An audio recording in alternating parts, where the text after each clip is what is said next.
నిన్న నేడు ఏకరీతిగా ఉన్నటువంటి గొప్ప దేవ నీకు వందనాలు స్తోత్రాలు చెల్లిస్తున్నాం. ఈ శ్రేష్టమైన ఉదయకాలాన్ని మా జీవితంలో అనుగ్రహించావు ప్రభువా, నీకు వందనములు. ఇందులో పాల్గొనడానికి మాకు ఇచ్చిన ఆరోగ్యాన్ని బట్టి, ఆయుష్ని బట్టి నీకు వేలాది వందనాలు, స్తుతులు, స్తోత్రాలు చెల్లిస్తున్నాం. చేరిన ప్రతి బిడ్డను దీవించండి ప్రభు. మేమందరము ఆత్మీయ మేలు పొందే భాగ్యం మాకు అనుగ్రహించండి. ఇంతవరకు నాయన వాక్యము చదువుట ద్వారా, పాటలు పాడుట ద్వారా, అనేక మంది నీ సన్నిధిలో మొదలుపెట్టుట ద్వారా నిన్ను స్తుతించి నిన్ను గణపరిచాం ప్రభా. ప్రతి పనిని బట్టి నీకు వేలాది వందనాలు, స్తుతులు, స్తోత్రాలు. వాటన్నిటిని బట్టి నీకే మహిమ ఘనత వచ్చినట్లుగా చేయండి ప్రభా. ఈ విధంగా మమ్మల్ని అందరినీ చేర్చి ఆత్మీయంగా అభివృద్ధి చెందడానికి ఏర్పాటు చేసినటువంటి ఈ యొక్క జూమ్ యొక్క అధికారులను కూడా నీవు ఆశీర్వదించండి. వారికి ఇచ్చిన మంచి ఆలోచనను బట్టి నీకు వందనాలు. దాని దాన్ని అభివృద్ధి చేయడానికి కావలసిన జ్ఞానం కూడా వారికి అనుగ్రహించండి. మేము కూడా అందులో చేరి నిన్ను స్తుతించడానికి నన్ను ఉపయోగించుకునే జ్ఞానం కూడా మాకు అనుగ్రహించమని వేడుకుంటున్నాం. ఈ సమయంలో నీ వాక్యమును వినబోతున్నాం ప్రభావం మనం సిద్ధపరచండి. ఎవరైతే వాక్యం చెప్పబోతున్నారో నువ్వు ఏర్పాటు చేసావో అది వినబిడ్డని ఆత్మతో నింపండి ప్రభా. అభిషేకించండి నాయన.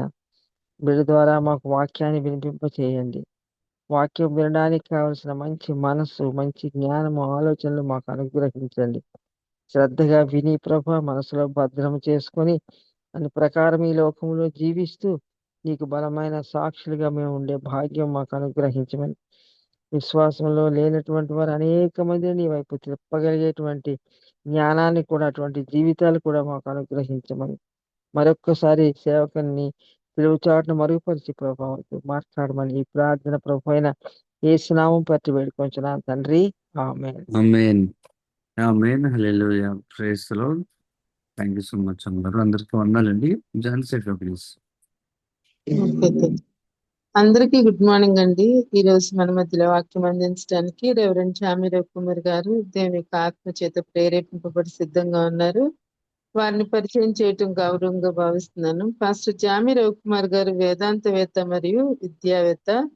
సంఘ పరిచర్యతో పాటు యువత, పిల్లల మధ్య మరియు గిరిజన ప్రాంత ప్రజల మధ్య రవి గారు ప్రభుని ఆసక్తితో సేవిస్తున్నారు. ప్రస్తుతం వారు విజయనగరం ఇమానియల్ బాప్టిస్ట్ సంఘ కాపరిగా సేవలందిస్తున్నారు. రవి గారు మరియు అతని ప్రియ సతీమణి సునీత గారులకు గ్రేస్ అని ఒక కుమార్తె. మరి బ్రదర్ ప్రతిరోజు మన మధ్యలో జాయిన్ అవుతూ మనకు అందరి కోసం ప్రార్థన చేస్తూ బ్లెస్సింగ్స్ ఇస్తారు. అలాగే మరి వాక్యాన్ని చాలా చక్కగా ఒక సబ్జెక్ట్ తీసుకున్నారంటే A to Z చెప్పినట్టు చాలా వివరంగా చెప్తారు. దయచేసి అందరము మ్యూట్ లోనే ఉంటూ వాక్యాన్ని శ్రద్ధతో విందాం. ఈ టైం ని వారికి అప్పగిస్తున్నాను. గుడ్ మార్నింగ్ బ్రదర్, వెల్కమ్ అండి. యేసుక్రీస్తు నామంలో అందరికీ ప్రత్యేకంగా వందనాలు. అవకాశం ఇచ్చిన పెద్దలందరూ ప్రత్యేకంగా వందనాలు. ఈరోజు మన వాక్య ధ్యానాంశము rejected by the people chosen by God, the amazing grace in the life of Moses. మనుషులు తిరస్కరించిన దేవుడు ఎన్నుకున్న మోషే జీవితంలో ఆశ్చర్యకరమైన దేవుని యొక్క కృప. పరిశుద్ధాత్మ ప్రాణం చేత నింపబడిన వాడే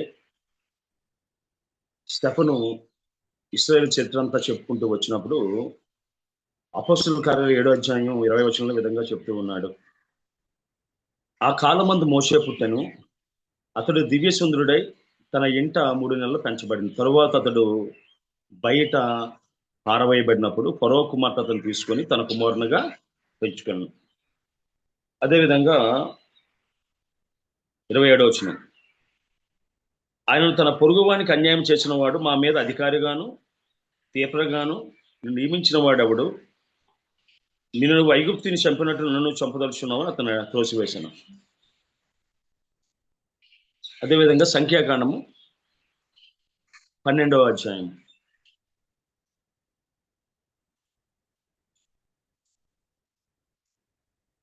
1వ వచనం, మోషే కూషు దేశపు స్త్రీని పెండ్లి చేసుకుని ఉండెను గనుక అతడు పెండ్లి చేసుకున్న స్త్రీని బట్టి మిరియాము అహరోనులు అతనికి విరోధముగా మాట్లాడేది.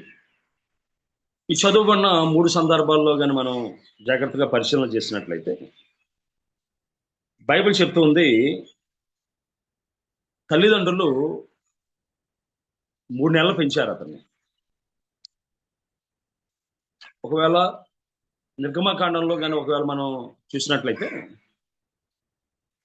2వ వచనం రాయబడ్డ మాట అంటే 3వ వచనంలో, తరువాత వారు వారిని దాచలేక వాని కొరకు జమ్ము పట్టిని తీసుకుని రాయబడి ఉంది. ఇక్కడ వారు దాచలేకపోయారు. వాళ్ళు ఇక్కడ ఏం చెప్తున్నాడంటే వారిని బయట పారవేసి అని చెప్పి అక్కడ మనకి చాలా స్పష్టంగా రాయబడి ఉంది. తల్లిదండ్రులు పాపం ప్రయత్నం చేశారు, కానీ జరిగిన విషయం ఏంటంటే తర్వాత వారి వల్ల కాలే. మరి కుటుంబం మీదకి ప్రమాదం వచ్చిందా, లేదు వారి పక్కన ఉన్నవారు ఎవరైనా ఆ విధంగా చేస్తే ఆ కుటుంబాన్ని, అదేవిధంగా వారి యొక్క పిల్లల్ని చంపిన సందర్భం మరి ఏర్పడదామని తెలియదు, కానీ ఇక మా వల్ల కాదు అనుకున్నారు వాళ్ళు. మా భార్యాభర్తలు, అదేవిధంగా పెద్ద కుమారుడు అహరోను, కుమార్తె మిరియాము, వీళ్ళందరి ప్రాణాల మీదకి ఒకవేళ ఇబ్బంది వస్తుందని ఆలోచన చేశారేమో తెలియదు, కానీ ఇక ఆ బిడ్డను బైబిల్ చెప్తుంది బయట పారవేసిన రాయబడి ఉంది. మన సండే స్కూల్లో మనం చెప్పేది ఏంటంటే ఒక జొమ్మ పెట్టిలో తయారు చేసి ఏటి వద్దును పెట్టారని. యాక్చువల్గా అది ఏరు కాదు, అది మేడమా నైలు నది ఆఫ్రికాలో అత్యంత పొడవైన నది. So Nile is the longest river in the Africa. అదేవిధంగా అనేక సంవత్సరాల నుంచి ఐగుప్తు దేశానికి అది జీవనాధారంగా ఉంది. ఆ నది వలన వ్యవసాయం, తాగునీరు, సాగునీరు. సుమారుగా అది 6,650 కిలోమీటర్లు దూరం. చివరికి అది మధ్యధర మెటీరియల్ సీల్ అది కలుస్తుంది. అదేవిధంగా దానికి వైట్ నైల్, అదేవిధంగా బ్లూ నైల్ అనే 2 ఉపనదులు ఉన్నాయి. అంతేకాకుండా చరిత్ర చెప్తున్న సత్యం ఏంటంటే అది సుమారుగా 11 దేశాల్లో అది ప్రవహిస్తుంది. సుమారుగా 11 దేశాల్లో అది ప్రవహిస్తూ ఉంది. అంత విశాలమైనది, విస్తారమైంది. అది మనం చూసినట్లయితే సుమారుగా అది ఉగండా, టాంజానియా, రవాండా, విధంగా ఈజిప్టు, ఒక 11 ఖండాలలో అది, ఆఫ్రికాకి 11 దేశాల్లో అది ప్రవహిస్తూ ఉంది. అంతేకాకుండా అందులో తిమింగలానికి మించిన మొసళ్ళు ఉన్నాయంట. అందులో ఒక వ్యాఖ్యాత రాస్తూ అంటాడు, మోషేని జమ్ముపెట్టులో పెట్టిన తర్వాత మోషేని తిందామని 2 మొసళ్ళు ఉర్రూతలు ఊగుతూ ఉంటే దేవుని దేవదూత మోషేని భద్రపరిచినట్టుగా అందులో రాయబడి ఉంది. సో మోషే ప్రాణం ఒకరోజు నైల్ నది అలలపై తేలాడింది. ఎట్టి కొట్టుకుపోతుందో తెలియదు. గాలిలో దీపంలా తెగిన గాలిపటంలా ఉన్నప్పుడు దేవుడు ఫరో కుమార్తెని పంపడం, ఆ యొక్క పనివారు ఆ పెట్టెను తీసుకొచ్చినప్పుడు ఏడుస్తున్న మోషేని చూసినప్పుడు ఆమె హృదయంలో చాలా జాలి, కరుణ సంభవించింది. బైబిల్లో రాయబడ్డ మాట, ఈ హెబ్రీ కుమారుని అంటాడు. సో బానిస వంశానికి చెందిన వ్యక్తి అనే సంగతి ఆమెకు తెలుసు. అయినప్పటికీ దేవుడు మోషే పట్ల ఆమెకి దయ కలిగించినప్పుడు ఆమెను తీసుకెళ్లి పెంచిన విధానాన్ని మనం గమనించగలం. మనం సో బైబిల్లో రాయబడ్డ మాట ఏంటంటే, కన్నవారు బయట పారవేశారు, తోడబుట్టినవాడు తోబుట్టువు నిందించారు, నువ్వు కూషు దేశస్తుని విధంగా చేసుకుంటావని. దేవునికి అభ్యంతరం లేదు, సిప్పోరా చనిపోయింది, బిడ్డలకు అభ్యంతరం లేదు, దేవుడు కూడా సమ్మతించాడు. బట్ వీళ్ళేం చేశారంటే మా తమ్ముడే కదా అన, లేదా మా వెనకాతలు పుట్టినవాడనో విరోధంగా మాట్లాడడం ప్రారంభించారు వాళ్ళు. మోషే పట్ల దేవునికి ఉన్న ప్రణాళికను బట్టి అహరోను వచ్చాడు. అహరోను బట్టి మోషే సేవలోకి రాలే.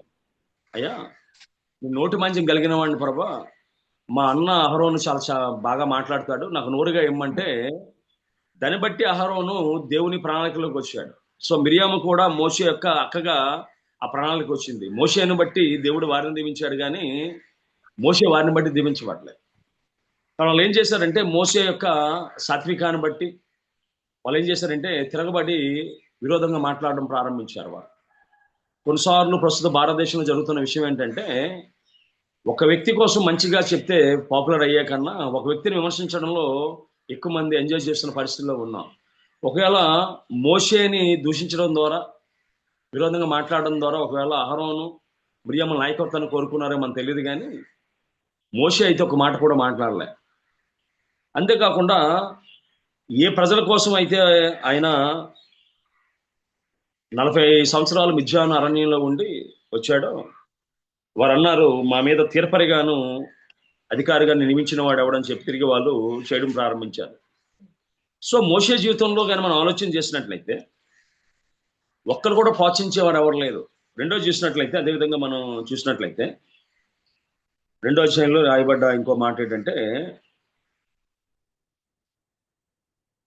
అందుకు మోషే నిశ్చయముగా ఈ సంగతి బయలుపడినాను. ఫరో ఆ సంగతి విని మోషేని చంపచూచిన కానీ మోషే ఫరో నుండి పారిపోయి మిద్యాను దేశంలో నిలిచిపోయిన రాయబడి ఉంది అక్కడ. అంతేకాకుండా మనం చూసినట్లయితే దేవుడు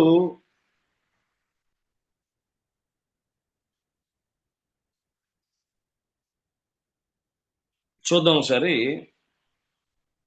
4వ అధ్యాయం 14వ వచనంలో, అయినా మోషే మీద కోపడి లేవీయుడు నీ అన్నయ్య అహరోను లేడా, అతడు బాగుగా మాట్లాడగలడని నేను ఎరుగుదును, ఇదిగో అతను నిన్ను ఎదుర్కొన్న వచ్చున్నాడు, అతడు చూసి తన హృదయం సంతోషించునని చెప్పి అహరోన్ని మోషే అడిగితే ప్రణాళికలు దేవుడు ఇచ్చాడు.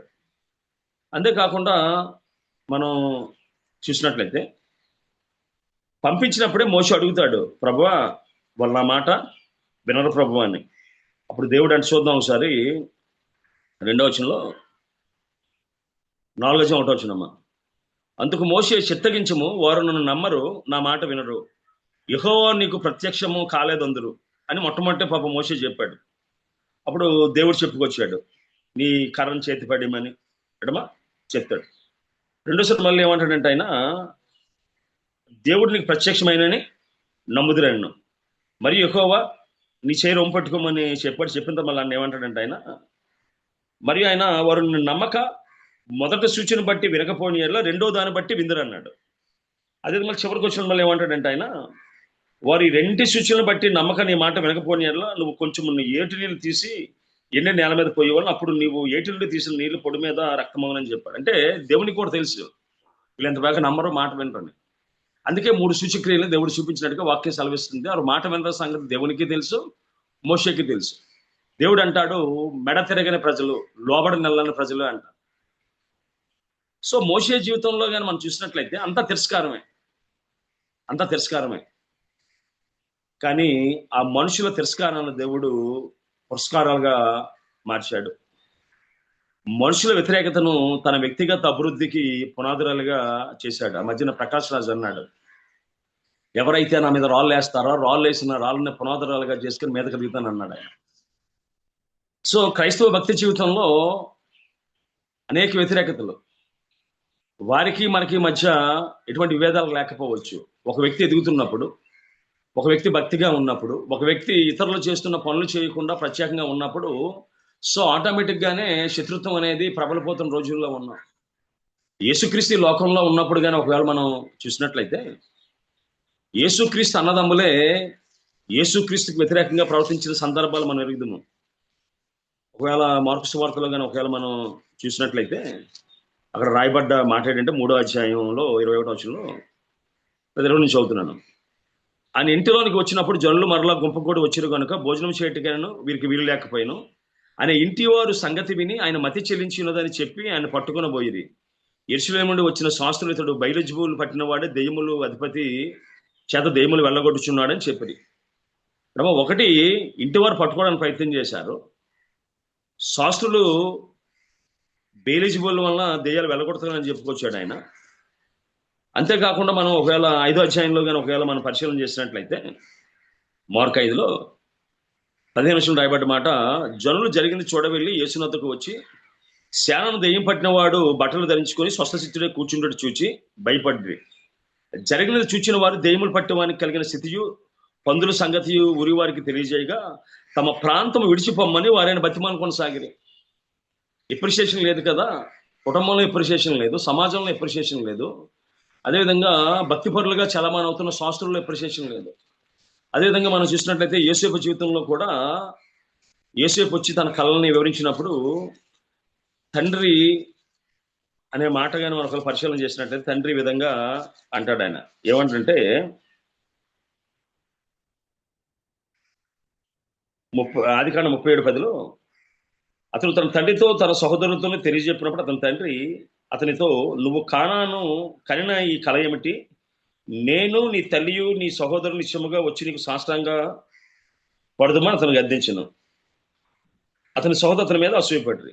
ఇంకా ముందుకు కానీ మనం వెళ్ళి చూసినట్లయితే 8వ వచనంలో, అందుకు అతని సహోదరులు, నువ్వు నిశ్చయముగా మమ్మల్ని ఏలేదవా, మా మీద నువ్వు అధికారిగా నుందువా అని అతనితో చెప్పి అతని కళ్ళను బట్టి అతని మాటను బట్టి అతని మీద మరింత పగబట్టింది. అదేవిధంగా చూసినట్లయితే 18వ వచనంలో అంటారు, అతను దగ్గరకు రాకమనుపు వారు దూరం ఉండి అతను చూచి అతని చంపుడుకు దురాలోచన చేసేది. వారు ఇదిగో ఈ కలలు కనవాడు వచ్చుచున్నాడు, వీని చంపి ఇక్కడ ఉన్న ఒక గుంటలో పారవేసి దృష్టముకి తినివేసినని చెప్పేదము. అప్పుడు వీని కళ ఏమగునో చూద్దాం ఒకటితో ఒకటి మాట్లాడుకుని రాయబడి ఉంది. సో ప్రతి ఒక్కరూ ఒకవేళ మన జీవితాన్ని చులకనంగా చూడొచ్చు, తేలిగ్గా చూడొచ్చు, మన జ్ఞానాన్ని బట్టో మన యొక్క పుట్టిన వంశాన్ని బట్టో తిరస్కారంతో చూడొచ్చు. కానీ సత్యం ఏంటంటే everybody have the value in the sight of God. అమ్మ, దేవుడు మనం నిర్మించినప్పుడు ఒక్కొక్కరిని ప్రత్యేకంగా నియమించాడమ్మా. ఇడ్లీ చేసినట్టు లేదంటే గారెలో బూరెలో చేసినట్టుగా ఉక్కుమడిగా చేయలే. We have our specialities, our uniqueness in the sight of God. అమ్మా, మన యొక్క కనుపాపలు వేరు, ఐబాల్స్ వేరు, our finger prints are different, our DNA is different, our voice different. మన స్వరపేటిగా చాలా డిఫరెంట్గా దేవుడు తయారు చేశాడు. సో దేవుడు ఎవరిని తయారు చేసినా తన మస్తిష్కంలో ఒక ఆలోచన కలిగి, ఏ విధంగా అయితే ఒక ఆర్టిస్టు తను గీయబోతున్న బొమ్మను ముందుగానే ఊహించుకొని పని ప్రారంభిస్తాడో, మన జీవితం పట్ల దేవుడు ఒక ఉద్దేశం కలిగి ప్రారంభించాడమ్మా. అందుకే మనం చూసినట్లయితే, నువ్వు తల్లి గర్భంలో పడకముందే నేను ఎరుగుదును, నువ్వు బయలుపడకముందే నేను ప్రవక్తగా నియమించానని మనం ఇర్మియా 1:5లో మనం చూడగలుగుతూ ఉన్నాం. So everybody have the value of God. నా కుమారుడా నేను కని ఉన్నాను, నీ కొరకు ఇప్పుడు భూమిని సొత్తుగా నీకు ఇస్తాను అంటాడు, ఐగుప్తుని నీకు ఖైదానంగా ఇస్తాను అంటాడు. So everybody have the value in the sight of God. రెండో చూసినట్లయితే everybody have a purpose in the sight of God. ప్రతి ఒక్కరిని ఒక పని కోసం దేవుడు నియమించాడు, ఏర్పాటు చేశాడమ్మా. అదే దాన్ని మనం చూసినట్లయితే ఎఫెసీ పత్రిక 2వ అధ్యాయం 10వ వచనంలో అపోస్తలుడైన పౌలు దాన్ని కన్ఫర్మ్ చేస్తూ అంటాడు. ఆయన చెప్పే మాట ఏంటంటే ఈ విధంగా చెప్తాడు ఆయన, మరియు వాటి యందు మనం నడుచుకున్న వాళ్ళని దేవుడు ముందుగా సిద్ధపరిచిన సత్క్రియలు చేయటకే మనం క్రీస్తు యేసునందు సృష్టించబడిన వారు మనం చేసిన పని అయి ఉన్నాం అంటాడు ఆయన పని. అంతేకాకుండా అవర్ డెస్టినీ. నాకు అందులో ఇందాక చదివిన మాటలు రాయబడి నాకు సంతోషించే మాట అంటే, ఆ కాలమందు మోషే పుట్టిన. ఏ కాలమందు? ఐగుప్తు ప్రజలు నిట్టూర్పు విడుస్తున్నప్పుడు, ఐగుప్తు ప్రజలు కష్టాల్లో దేవుని మొరపెడుతున్నప్పుడు, దేవుని దూరం అయిపోయినప్పుడు ఒక విమోచకుడు కావాలి వారికి. దేవుని మొరపెడుతున్నారు. ఆ మొరలు దేవుని సన్నిధిని చాలా భారంగా ఉన్నాయటమ్మా. మనం కానీ చూసినట్లయితే అక్కడ రాయబడ్డ మాట ఏంటంటే 23వ వచనం, 2:23లో నిర్గమకాండం, అలాగే అనేక దినములు జరిగిన మీదట ఐగుప్తు రాజు చనిపోయిన ఇశ్రాయేలు తమ చేయుచున్న వెట్టి పనులను బట్టి నిట్టూర్పు విడుచు మొరపెడుచుండగా తమ వెట్టి పనులను బట్టి వారు పెట్టిన మొర దేవుని యొద్దకు చేరెను. 25వ వచనం, దేవుడు ఇశ్రాయేలు చూచెను, దేవుడు వారి యందు లక్ష్యం ఉంచిన రాయబడి ఉందమ్మా. సో మోషే జీవితంలో ప్రత్యేకత ఉందమ్మా. మోషే జీవితాన్ని మనం జాగ్రత్తగా పరిశీలన చేసినట్లయితే మోషే జీవితం అంతా మరణం వెంటాడిందమ్మా. సర్వసాధారణంగా ఈ లోకంలో శిక్షలు కానీ, లోకంలో మరణ శిక్షలు కానీ ఒక వ్యక్తి చేసిన తప్పును బట్టి, పాపాన్ని బట్టి శిక్ష విధించబడతారు. మోషే జీవితంలో చూసినట్లయితే మోషే పుట్టింది నిర్గమకాండం 2వ అధ్యాయంలో. కానీ మోషే పుట్టక ముందే మరణ శాసనం మోషే కోసం ఎదురు చూస్తూ ఉంది. నిర్గమకాండం 1వ అధ్యాయంలో మనం చూసినట్లయితే 16వ వచనం, మీరు హెబ్రీ స్త్రీలకు మంత్రసాని చేయుచు వారిని కాన్పుపేట్ల మీద చూచినప్పుడు మగవాడైనలో వాడిని చంపుడి, ఆడుదైనలో దాన్ని బ్రతకనీయడని వారితో చెప్పాను. వీళ్ళన్నారా, అయ్యా హెబ్రీ స్త్రీలు ఐగుప్తు స్త్రీలు వంటి వారు కారు, చురుకైన వారు. వారు మేము వెళ్ళకముందు ఏం చేస్తున్నారంటే వాళ్ళు ప్రసవించి ఉన్నారని చెప్పొచ్చారు. అప్పుడు మళ్ళీ ఏం చెప్పాడు 22వ వచనంలో, అయితే ఫరో హెబ్రీల్లో పుట్టిన ప్రతి కుమారుని నదిలో పారవేయడి, ప్రతి కుమార్తెను బతకనీయడి అని తన జనులందరికీ ఆజ్ఞాపించాను. సో మోషే పుట్టక ముందు 2 మరణ శాసనాలు రాయబడి ఉన్నాయి. ఒకటి కాన్పుపేటల మీద చంపేమన్నాడు, రెండేది ఒకవేళ పొరపాటున కానీ ఒకవేళ డెలివరీ అయిపోయి తీసుకెళ్లి నదిలో పారేమన్నాడు. అంటే మోషే పుట్టడమే లేటు, కానుపెట్ల మీదైనా చనిపోవాలి, లేదంటే నదిలోనే పారవేయాలి. కానీ మోషే యొక్క జీవితంలో దేవుని చిత్తం ఉంది, దేవుని ప్రణాళిక ఉంది, దేవుని భద్రత ఉంది. అందుకే పుట్టగానే చనిపోవలసిన వాడు, పుట్టిన మరుక్షణం చనిపోవలసిన వాడు 120 సంవత్సరాలు జీవించాడటమ్మా. సో మనం అంతేకాకుండా అక్కడితో అయిపోలేదు. ఒకటి ఫరో చంపాలని ప్రయత్నం చేశాడు, అదేవిధంగా మిద్యాను ఎడమా గొర్రెల కాపు తగిన వారు చంపడానికి ప్రయత్నం చేశారు, అదేవిధంగా తన బిడ్డలకు సున్నతి చేయని కారణాన దేవదూత చంపడానికి ప్రయత్నం చేసింది. సో మోషే జీవితం అంతా వ్యతిరేకత మధ్య జరిగింది. అందరూ చంపడానికి ప్రయత్నం చేయడమే, అందరూ మోషేకి వ్యతిరేకంగా ప్రయత్నం చేయడమే. మోషే పొందిన తిరస్కారం ప్రపంచంలో ఎవరు పొందలేదమ్మా. కన్నవారు బయట పారవేశారు, అదేవిధంగా తోడబుట్టిన వారు విరోధంగా మాట్లాడారు. ఎవరి కోసమైతే మిద్యాను నర నుంచి తిరిగి వెనక్కి వచ్చాడు. ఒకప్పుడు ఫరో కుమార్తె యొక్క కుమారుడుగా అనేక భోగభాగ్యాలు అనుభవించిన వాడు ఒకవేళ మౌనంగా ఉండిపోయినట్లయితే ఫరో తర్వాత రాజుగా ఉండేవాడు. కానీ ఆయన హృదయంలో దేవుడి ప్రేరేపణ ఉంది కాబట్టి వారి కోసం ఆలోచించని ప్రారంభించడం మనం చూసినట్లయితే అపొస్తలుల కార్యాలు 7వ అధ్యాయంలో చూసినట్లయితే 22వ వచనంలో లేదా 22 చదువుతున్నాను. తర్వాత బయట పారవేయబడినప్పుడు ఫరో కుమార్తెను తీసుకుని అతను కుమారునిగా పెంచుకొనెను. మోషే ఐగుప్తుల సకల విద్యలను అభ్యసించి మాటల యందును కార్యములందును ప్రవీణుడై ఉండెను రాయబడింది అక్కడ. సో ఒక రాజకుమారుడిగా తన జీవితాన్ని ఆయన ప్రారంభించాడు. ఐగుప్తుల విద్య నేర్చుకున్నాడు, యుద్ధం నేర్చుకున్నాడు. అంటే ఒక సివిల్ సర్వెంట్ ఏ విధంగా మనకి ఐఏఎస్ ఐపీఎస్ ఉంది, ఇండియన్ అడ్మినిస్ట్రేటివ్ సర్వీస్, అదే ఇండియన్ పోలీస్ సర్వీస్, ఆ 2 ట్రైనింగ్ తీసుకున్నాడు ఆయన. ఒక పక్క పరిపాలనకు సంబంధించిన శిక్షణలో ఉన్నాడు ఆయన, రెండోది యుద్ధం ఏ విధంగా చేయాలో యుద్ధ విద్యలందు నైపుణ్యం పొందాడు ఆయన.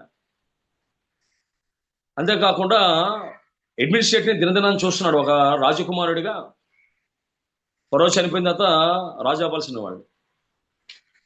కానీ దేవుడు ఆయనలో ఉంచిన దాన్ని బట్టి రాయబడ్డ మాట ఏంటంటే 23లో అతను 40 ఏండ్ల నిండ వచ్చినప్పుడు ఇశ్రాయేలు తన సహోదరుని చూడవాలని బుద్ధి పుట్టాను. బైబిల్ చెప్తుంది, అయ్యా దేవుడు నాకు వినబుద్ధి పుట్టించాను, దేవుడు నాకు చూడబుద్ధి పుట్టించినని. ఇక్కడ ఆయనకి దేవుడు బుద్ధి పుట్టించాడమ్మా.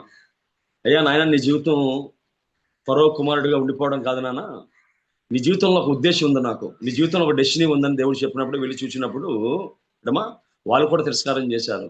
మన అధికారిగా తిరుపతిగా నిర్మించిన వాడు ఎవరైనా తిరస్కారం చేశారు.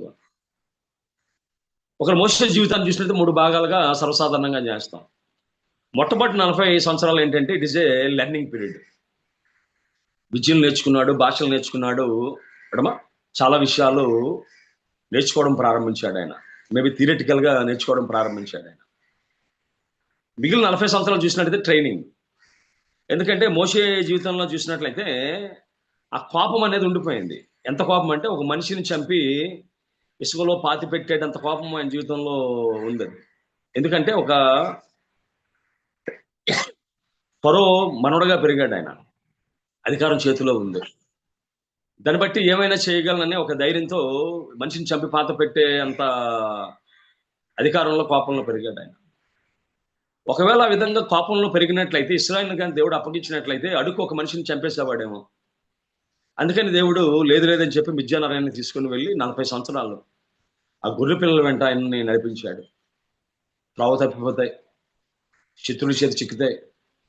కొన్నిసార్లు ముళ్ళ పొదల్లో ఉన్నప్పుడు ముళ్ళ పొదల నుంచి కానీ ఒకవేళ ఒక కాపరి కానీ తీయాలంటే ఆ కాపరి చేతులకు అన్నింటికి కూడా గాయాలు అయిపోతాయి. మంచి కాపరి గొర్రెల కోసం ప్రాణం పెడతాడు. ఇతర పశువులను మన కర్రతో కొట్టినట్టుగా కానీ గొర్రెలను కడితే చచ్చి ఊరుకుంటాయి. వాటితో స్మూత్గా డీల్ చేయాలి, మెల్లగా నడిపించాలి, శాంతికరమైన జన్మ యొద్దకు వాటిని నడిపించాలి. అదేవిధంగా వాటి పట్ల ప్రేమను చూపించాలి. ఆ 40 సంవత్సరాలు ఆ గొర్రెలను మేపడం ద్వారా శాంతమూర్తిగా చేశాడు. ఎంత శాంతమూర్తిగా అయిపోయాడని బైబిల్ చెప్తుంది. మోషే నా ఇల్లంతటిలో మిక్కిలి సాత్వికుడు. సాత్వికం అనే మాటగా ఇంగ్లీష్లో అర్థం ఏంటంటే మీక్నెస్. మీక్నెస్ అంటే అర్థం ఏంటంటే get in to other shoes అంటాడు. అంటే ఇతరులు వేసుకున్న షూలో కానీ మనం కానీ కాలు పెట్టినట్లయితే అవి లూజుగా ఉన్నాయా, టైట్గా ఉన్నాయా, నడ్డానికి కష్టంగా ఉన్నాయా, లేకపోతే ఆ కాళ్ళను కరిసేసిగా ఉన్నాయా మనకు అర్థం అవుతుంది. అదేవిధంగా మోషే జీవితంలో చూసినట్లయితే వారి అజ్ఞానాన్ని భరించగలిగే కృపదేవుడు అనుగ్రహించాడు. వారి తిండిబోతుతనాన్ని అర్థం చేసుకునే కృపను అనుగ్రహించాడు. బైబిల్ చెప్తూ ఉంది, ఈ యొక్క ప్రారంభంలో కానీ మనం చూసినట్లయితే సుమారుగా 14 నుంచి 15 సార్లు తిరుగుబాటు చేశారట వీళ్ళు. ఎవరు?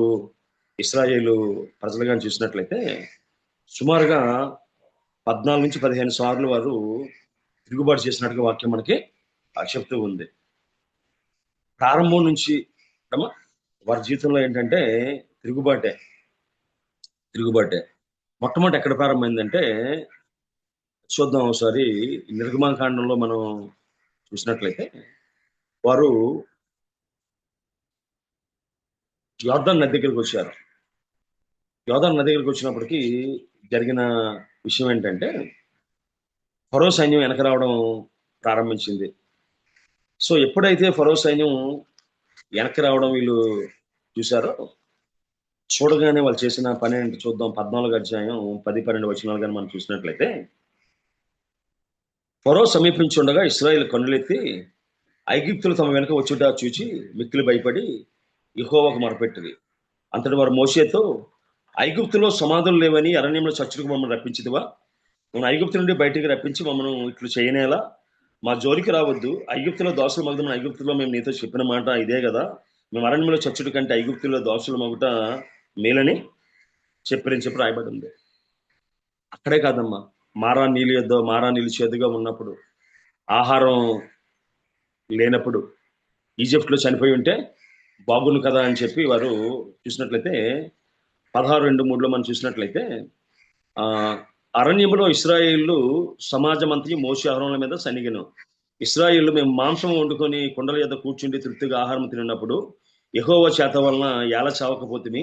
ఈ సర్వ సమాజం ఆకలి చేత చంపుటకు అరణ్యములకు మమ్మను ఇక్కడ తోడుకొని వచ్చితున్న వాడితో అనగా యెహోవా మోషేని చూచి ఆకాశంలో మన్నా కురిపిస్తుందని చెప్పిన మాట మనం ఎరుగుదామా ఎడమా. అంతేకాకుండా యెహోవా మీద మీరు సనిగిన సనుగులు ఆయన వినిచున్నాడు అని చెప్పి అక్కడ రాయబడి ఉందమ్మా. అంతేకాకుండా మనం చూసినట్లయితే ఇంకా దారుణమైన పరిస్థితి కానీ మనం చూసినట్లయితే వాళ్ళు ఏడడం ప్రారంభించారటమ్మా. సంఖ్యాకాండంలో కానీ ఒకవేళ మనం చూసినట్లయితే వాళ్ళు ఏం చేశారంటే మాకు ఆహారం లేదని వాళ్ళు ఏడడం ప్రారంభించారటమ్మా. అలాగైతే చిన్నపిల్లలు ఏడుస్తారు, చిన్నపిల్లలు అమ్మ వండిన వంట మాకొద్దు, మాకు ఇద్దరిని ఏ విధంగా ఏడుస్తారు వాళ్ళు, ఆ విధంగా వాళ్ళు ఏడడం ప్రారంభించారటమ్మా. సో మనం చూసినట్లయితే సంఖ్యాకాండం 11 అధ్యాయంలో చూసినట్లయితే 4వ వచనంలో వారి మధ్యన ఉన్న మిశ్రిత జనము మాంసాపేక్ష అధికంగా కనపరచగా ఇశ్రాయేలు మరలా ఏడ్చి మాకెవరు మాంసం పెట్టెదరు? ఐగుప్తులో మేము ఉచితంగా తిన్న చేపలను, కీరకాయలను, దోసకాయలను, కూరాకులను, ఉల్లిపాయలు, తెల్లగొడ్లు జ్ఞాపకం వచ్చినవి. అప్పుడు మా ప్రాణం సమస్యలేను. ఈ మన్నా కాక మా కన్నుదిట మరి ఏమీ లేదని చెప్పుకొనిది.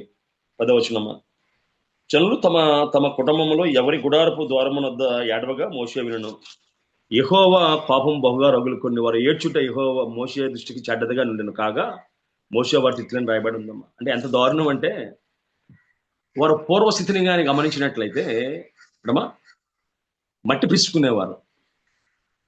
కొంతకాలానికి వారే గడ్డి, అంతకుముందు గడ్డి ప్రొవైడ్ చేసేవారు వాళ్ళు. ఇప్పుడు తర్వాత ఏం చేశారంటే వీళ్ళు విసిగిపోయి గడ్డి కూడా వాళ్ళే తెచ్చుకోమన్నారు. సో వారి జీవితం అంతా మట్టిలోనే గడిచిపోయింది. వారి పాదాలు మట్టిలో ఉండే, వారి చేతులు మట్టిలో ఉండే, గడ్డి కోసుకునేవారు. మరి ఆహారం ఎంత ఉండేదో మనకు తెలియదు మనకి. అటువంటి వారు ఈ బైబిల్లో రాయబడ్డ మాట ఏంటంటే తినడానికి కూర్చుండి ఆడడానికి లేచేవారట. So the entire 40 years they don't have any work to do it. ఆహారం తినడం, ప్రయాణం చేయడం. ఎప్పుడైతే మేఘస్తంభం నడడం ప్రారంభించిందో నడిచేవారు, ఎక్కడైతే ఆగిపోయిందో మేఘం అక్కడ నిలిచేవారు.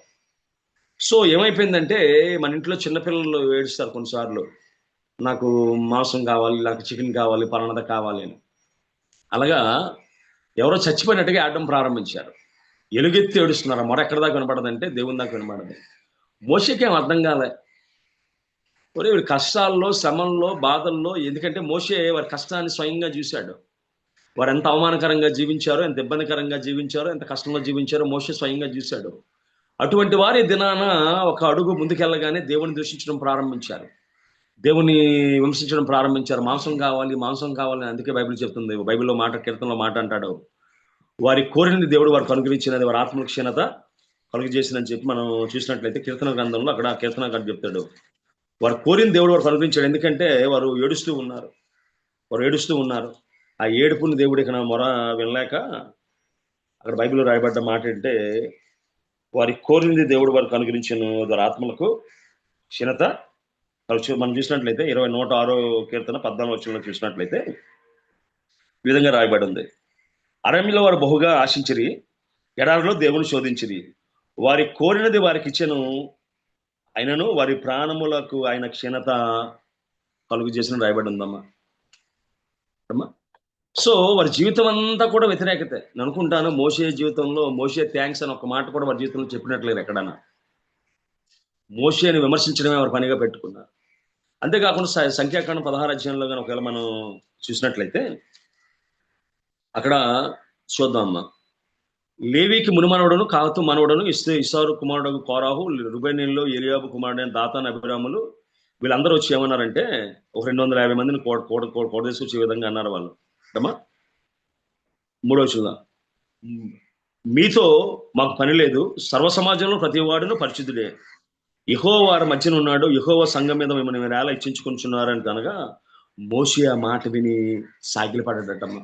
ఒక అధికారమైన వాడు, వారి విడుదల కారణమైన వాడు వారి సాగిలి పడ్డాడటమ్మా. అంతేకాకుండా ఆయన బతిమాలుకుంటూ అంటాడు, ఆయన నిన్నును నీతో లేవీయులైన నీ గోత్రపు వారిని అందరినీ చేర్చుకున్నాను కదా, అయితే మీరు యాజకత్వమును కూడా కోరుచున్నారు, ఇందు నిమిత్తము నీవు నీ సమస్త సమాజమును యెహోవా విరోధంగా పోగై ఉన్నారు. అహరోను ఎవడు, అతని విరోధంగా మీరు సరగనేయాలని చెప్పి ఆయన బతిమాలుకొని చెప్తూ ఉంటే వాళ్ళు అంటున్నారు, యెహోవా ఏ మనిషిని ఏర్పరచుకున్నాడో వాడే పరిశుద్ధుడు, లేవి కుమారులో మనతో పని లేదని చెప్పి చెప్పుకోవడానికి ప్రారంభించారమ్మా. అందుకు దేవుడు అన్నాడు, అయ్యా మీరు తప్పుకోండి, వారిని నేను చంపేస్తున్నప్పుడు మోషే బతిమాలుతాడు వారి కోసం.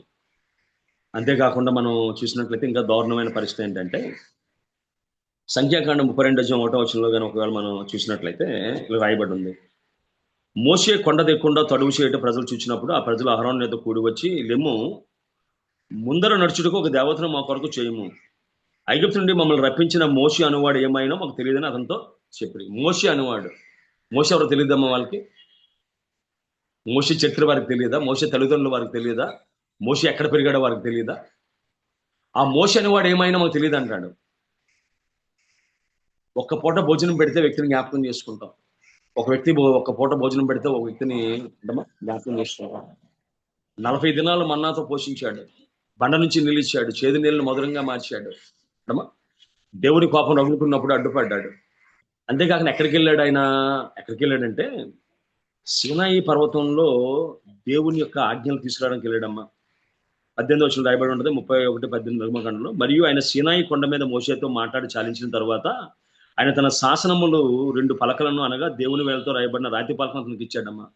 సో దేవుని సన్నిధిలో ఇశ్రాయేల్ ప్రజల కోసం ఆయన తొందరపడకుండా అంటమ్మా తడువు చేస్తున్నాడు దేవుని సన్నిధిలో. సో దేవుని సన్నిధిలో తడువు చేస్తున్న వాడిని విమర్శించేవారుగా వారి జీవితంలో మిగిలిపోయారు. అప్పటికైనా అంటాడు అమ్మా, దేవుడి పాపం రగులుకున్న తర్వాత మనం చూసినట్లయితే అదే అధ్యాయంలో చూసినట్లయితే 32లో అంటాడు, ఇంకా ముందు చూద్దామా 32, అయ్యా నువ్వు వారి పాపను ఒకవేళ పరిహరించితవా, లేని ఎడల నువ్వు రాసిన నీ గ్రంథం నుండి నా పేరు తుడిచివేయమని బతిమాలు కొంచున్నాను. అందుకు యెహోవా, ఎవడు నా ఎదుట పాపము చేసినో నా గ్రంథం నుండి తుడిచివేదును, కాబట్టి నువ్వు వెళ్ళి నేను ఇది చెప్పిన చోటికి ప్రజలు నడిపించము, ఇదిగో నా దూత నీ ముందుగా పంపుదని చెప్పాడు. ఆయన అంటున్నాడు, అయ్యా ఒకవేళ నాకు క్షమించలేకపోతే జీవగ్రంథంలో నా పేరును కొట్టేమంటున్నాడు. మోషే జీవితంలో దేవుడు చాలా ఆధిక్యతలు ఇచ్చాడు, చాలా ఆధిక్యతలు ఇచ్చాడు. బట్ వారు దాన్ని ఎప్పుడు కూడా మోషే చేసిన పని బట్టి ఎప్రిషియేషన్ లేదు, ఎప్పుడు లేదమ్మా. అన్నదమ్ముడు అక్కచెల్లి ఎప్రిషియేషన్ లేదు, ఏ కమ్యూనిటీ కోసం కష్టపడ్డా కమ్యూనిటీకి కృతజ్ఞత లేదు. అదేవిధంగా మాకు నూరీవు అనే మోషే రాళ్లతో పట్టాలని కూడా సిద్ధమయ్యారంటమ్మా. ఒక నిర్మాకాండ 17 అధ్యాయంలో ఒకవేళ కానీ మనం చూసినట్లయితే 1-7 వచనాల్లో కానీ ఒకవేళ మనం పరిశీలన చేసినట్లయితే అక్కడ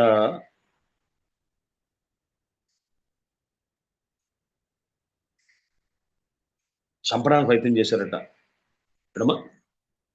చంపడానికి వాళ్ళు ప్రయత్నం చేసినట్టుగా చెప్తుందమ్మా. వాళ్ళు అంటున్నారు అక్కడ, మోషేతో వాదించు తాగుటకు మాకు నీళ్ళమని అడుగ్గా మీరు నాతో వాదింపనేలని ఆయన అన్నప్పుడు అటమ్మా వారు 4వ వచనం, అప్పుడు మోషే యెహోవా మీకు మొరపెడుచు ఈ ప్రజలు నేనేం చేయదును, కొంతసేపటికి వారు నన్ను రాళ్లతో కొట్టి చంపుదురని. అటమ్మా వారు రాళ్ళతో కూడా చంపడానికి రెడీ అయిపోయారటమ్మా. ఆ విధంగా మోసే జీవితంలో చూసినట్లయితే ఒక్కరోజు కూడా అప్రిషియేషన్ అనేది లేకుండానే తన జీవితం అంతా కూడా గడిచిపోయిందమ్మా. బట్ దేవుని యొక్క కృపలో ఆయన అనేకమైన ఆధిక్యతలు దేవుడు మోసేకి ఇచ్చాడు రా. మోసే జీవితాన్ని కానీ ఒకవేళ మనం పరిశీలన చేసినట్లయితే మోసేని దేవుడు ఏ విధంగా హెచ్చించాలో, మోసేని ఏ విధంగా దేవుడు గణపరచాలో అన్ని విషయాల్లో కూడా దేవుడు హెచ్చించుకుంటూ వచ్చాడు. కానీ ప్రజలు ఎప్పుడు కూడా దాన్ని గ్రహించలేని వారిగానే ఉన్నాడమ్మా. ఒకవేళ మనం చూసినట్లయితే మోషే కోసం దేవుడు చెప్తున్న మాట ఏంటంటే నిర్గమకాండం 33:11 అంటాడు, మనుషుడు తన స్నేహితుతో మాట్లాడినట్టుగా అతనితో నేను మాట్లాడాను అంటాడు. ఇక్కడమ్మా 33:11 కానీ మనం ఒకవేళ చూసినట్లయితే మనుషుడు తన స్నేహితుతో మాట్లాడినట్టు యెహోవా మోషేతో ముఖాముఖిగా మాట్లాడుచుండెను, అతడు పాలెములోని తిరిగి వచ్చిండెను అని రాయబడి ఉంది. సో దేవుడు ఎట్టమ్మా మోషేతో ముఖాముఖిగా మాట్లాడేవాడట్రా. అంతేకాకుండా మనం ఇందాక అనుకున్న సంఖ్యాకాండం 12 కానీ మనం చూసినట్లయితే అక్కడ దేవుడు మోషే కోసం ఇస్తున్న స్టేట్మెంట్ ఏంటంటే విధంగా చెప్తున్నాడు ఆయన. నేను అంటాడు 2వ వచనం, నీకు సంఖ్యాకాండం 12:2 3 చదువుతున్నాను. యెహోవా ఆ మాట వినను, మోషే భూమి మీద ఉన్న వారందరిలో మిక్కిలి సాత్వికుడు అని చెప్పుకోవచ్చు. మళ్ళీ కిందకు వస్తా అంటాడు 6వ వచనంలో, అవరిద్దరూ రాగా ఆయన నా మాట వినుడి, మీలో ప్రవక్త ఇండియట్లా యెహోవానకు నేను దర్శనమిచ్చి అతను నన్ను తెలుసుకున్నట్లు కళ్ళలో అతనితో మాట్లాడుదును. నా సేవకుడైన మోషే అట్టివాడు కాడు, అతను నా ఇల్లు అంతటిలో నమ్మకమైన వాడు. నేను గూఢభావంతో కాదు, దర్శనమిచ్చి ముఖాముఖిగా అతను నేను మాట్లాడేదను. అతడు యెహోవా స్వరూపమును నిదానించి చూచును. కాబట్టి నా సేవకుడైన మోషేకు విరోధంగా మాట్లాడి మీరు ఎలా భయపడలేదు అంటాడు. ఒకవేళ మనం చూసినట్లయితే అతడు యెహోవా యొక్క స్వరూప దర్శనాన్ని నిదానించి చూస్తాడటమ్మా. ఏ మనుషులను దేవుని చూసి బతకలేదని వాక్యం సెలవిస్తుంది. అంతేకాకుండా మనం చూసినట్టు ఎబ్రీ పత్రికలు అంటాడు, ఎడమా 3:1 అంటాడు 2 అంటాడు, దేవుని ఇల్లంతటిలో మోషే నమ్మకమైన వాడుగా ఉండినట్టు అని బైబిల్ రాయబడి ఉందమ్మా. అంతేకాకుండా దేవుడు ప్రమాణం చేసినప్పుడు మోషే అంటాడు, నా వంటి ఒకడిని మీ సహోదరుల నుంచి దేవుడు పుట్టించినని చెప్పి యేసుక్రీస్తు కోసం ఆయన ముంగుర్తుగా ప్రవచించినట్టుగా వాక్యం మనకి సెలవిస్తుందమ్మా. అంతేకాకుండా మోషే జీవితంలో చూసినట్లయితే దేవుడు మోషే సన్నిధిలో ఒకే మాట అడుగుతాడు, ప్రభువా నిన్ను చూడగలిగే భాగ్యం నాకు దయచేయవా అని అడిగినప్పుడు దేవుడు చెప్పిన మాటగానే మనం చూసినట్లయితే చూద్దాం ఒకసారి. నిర్గమకాండం 30:18 అంటాడు, అతడు దయచేసి నీ మహిమను నాకు చూపమనగా ఆయన నా మంచితనమంతయు ఎదుటి కనపరచదును, యెహోవాను నా నామం ఎదురు ప్రకటించదను, నేను కరుణించి వాడిని కరుణించదను, ఎవరిని ఎందుకు కనికరపడదను వాడిని కనికరపడదను, అయినను నువ్వు నా ముఖమును చూడజాలవు, ఏ నరుడు నన్ను చూచి బతకడను. మరి యెహోవా ఇదిగో నా సమీపంలో ఒక స్థలం ఉన్నది, నువ్వు ఆ బండ మీద నిలువవలను, నా మహిమ నిన్ను దాటి వెళ్ళిచుండగా బండ సందులు నిన్ను ఉంచి నిన్ను దాటి వెళ్ళే వరకు నా చేతిని నిన్ను కప్పెదను, నువ్వు నా చేయి తీసిన తర్వాత నా వెనుక పార్శ్వమును చూసేదవు కానీ నా ముఖము నీకు కనబడదు మోషే చెప్పాను. మోషే జీవితంలో ఎప్పుడు కూడా ప్రభా నీ సన్నిధి రాని అట్లా మమ్మల్ని తీసుకెళ్ళొద్దు, నీ ముఖ దర్శనం చూడాలని చెప్పి కోరుకున్నాడు.